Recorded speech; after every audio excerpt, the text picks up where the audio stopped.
writing. The first thing Vincent Callahan saw was blood. It streaked across the rain-soaked pavement beneath a black luxury sedan, disappearing into the storm water flowing along the curb. His assistant, Clara Bennett, lay motionless beside the car, one hand pressed weakly against her side and her coat torn open at the shoulder. But what made Vincent stop breathing was the emblem on the vehicle's hood. It belonged to Marcus Kane, the one man in Chicago Vincent had spent 15 years trying to destroy. Vincent had built his reputation on fear. Men twice his size lowered their eyes when he entered a room. Rivals knew better than to cross him, and his employees knew that mistakes could cost them everything. But as he stared at Clara lying helplessly in the rain, something inside him broke through the walls he had spent years building around his heart. If you believe that kindness can change even the hardest heart and that everyone deserves a second chance, take a moment to like this video, share it with someone who needs hope, and subscribe to the channel for more emotional stories. Vincent rushed toward Clara without thinking about the danger. His security men shouted that the car could be a trap, but he ignored them. He dropped to his knees beside her and carefully lifted her head. Clara's eyes opened for only a second. She looked terrified, but not because of Vincent. She was afraid of what would happen if he discovered the truth. Clara had worked for Vincent for nearly 6 years.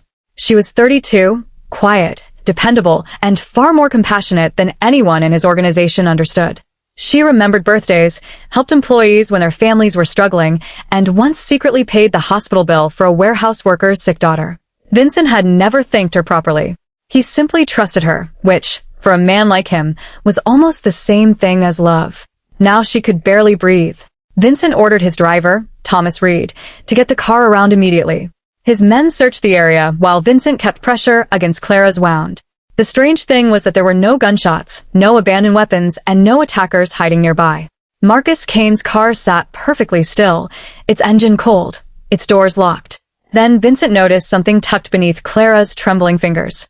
A small silver key. His expression changed. That key belonged to one of his private offices. As they carried Clara into the waiting SUV, Vincent looked back at Marcus Kane's car. His instincts screamed that this was an act of war. Someone wanted him to believe Marcus had attacked Clara. Someone wanted Vincent angry enough to retaliate without asking questions. And Vincent Callahan had spent most of his life being exactly the kind of man who acted first and asked questions later. At the hospital, doctors rushed Clara into surgery. Vincent stood alone beneath the harsh, white lights of the emergency corridor, his expensive black suit stained with her blood. For the first time in years, he looked less like a powerful man and more like someone who had suddenly realized he could lose the one person who had remained loyal to him when everyone else was afraid. An hour later, Detective Sarah Whitmore arrived. She had investigated Vincent for years, but had never managed to put enough evidence together to arrest him.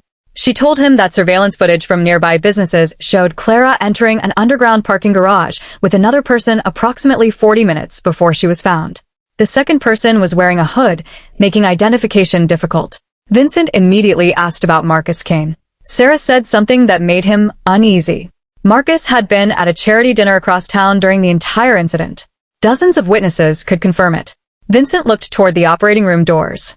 Someone had framed his rival, and they had chosen Clara as the bait. While Clara fought for her life, Vincent returned to his office and began searching through the files connected to the silver key. He discovered that the key opened a small private archive room he had almost forgotten existed. Inside were old financial records, property documents, and security reports from years earlier. Then he found something that changed everything. There was a file containing the name of his late brother, Andrew Callahan.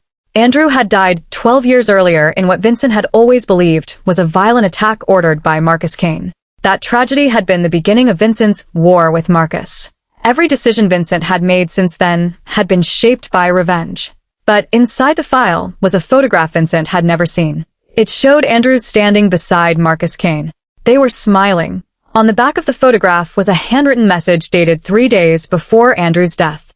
If anything happens to me, Marcus is not responsible. Vincent must know the truth. Vincent's hands began to shake. For 12 years, he had hated the wrong man. The next morning, Clara finally woke. Vincent entered her hospital room alone. He expected her to be frightened, but instead she looked at him with exhausted sadness. She told him that she had discovered something weeks earlier. Someone inside Vincent's organization had been secretly moving money through companies connected to his enemies. She had followed the trail because she believed Vincent was being betrayed. The trail had led her to a former accountant named Richard Cole. Richard had once worked for Vincent's brother. Clara explained that she had arranged to meet Richard in the parking garage because he claimed to have proof about Andrew's death. But before she could get the information, Richard attacked her and stole the evidence. He then placed her beside Marcus Kane's car to make it appear that Marcus had ordered the attack. Vincent realized the person behind everything wasn't Marcus. It was someone much closer.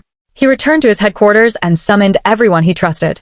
Instead of ordering revenge, Vincent did something nobody expected. He ordered them to stand down. No retaliation. No attack on Marcus Kane. No threats. No bloodshed. His men stared at him in disbelief. Then Vincent gave his most shocking order of all. He ordered his entire organization to protect Clara, protect Marcus Kane, and uncover the truth without harming a single innocent person. For the first time in decades, Vincent chose justice over revenge. The investigation led them to Richard Cole, but Richard wasn't acting alone. The mastermind was Vincent's own chief of security, Gregory Shaw, a man who had secretly manipulated Vincent for years. Gregory had convinced Vincent that Marcus murdered Andrew because he knew Vincent would spend the rest of his life fighting the wrong enemy. Gregory's goal had never been revenge. He wanted control. He had been slowly taking money from Vincent's businesses and planned to eliminate both Vincent and Marcus once their war had weakened them enough. When Vincent confronted him, Gregory expected violence. Instead, Vincent called Detective Whitmore. That decision shocked everyone around him. Vincent had spent years believing the law was his enemy. Yet now he willingly handed over evidence that could destroy his own organization. Gregory was arrested. And then came the hardest moment of all. Vincent met Marcus Kane. The two men stood across from each other in an empty church near the outskirts of Chicago. Neither brought weapons. Neither brought bodyguards. Marcus revealed that Andrew had discovered Gregory's financial scheme 12 years earlier. Andrew had tried to warn Vincent, but Gregory intercepted the message. Marcus had tried to explain what happened, but Vincent was too consumed by grief and anger to listen. 12 years of hatred had been built on a lie. Vincent finally understood that revenge had not honored his brother's memory. It had only stolen 12 years of his own life. Weeks later, Clara recovered enough to leave the hospital. Vincent personally drove her home. He had changed in ways that even his closest employees struggled to understand. He began closing illegal operations, helping employees find legitimate work, and donating money to hospitals and community programs. But Clara noticed something deeper. Vincent smiled more. One evening, Clara asked him why he had changed so completely. Vincent looked toward the city lights and quietly admitted that when he found her bleeding beside Marcus Kane's car, he realized something terrifying. He had spent his whole life teaching people to fear him, but when someone he cared about was hurt, fear could not save him. Only love could.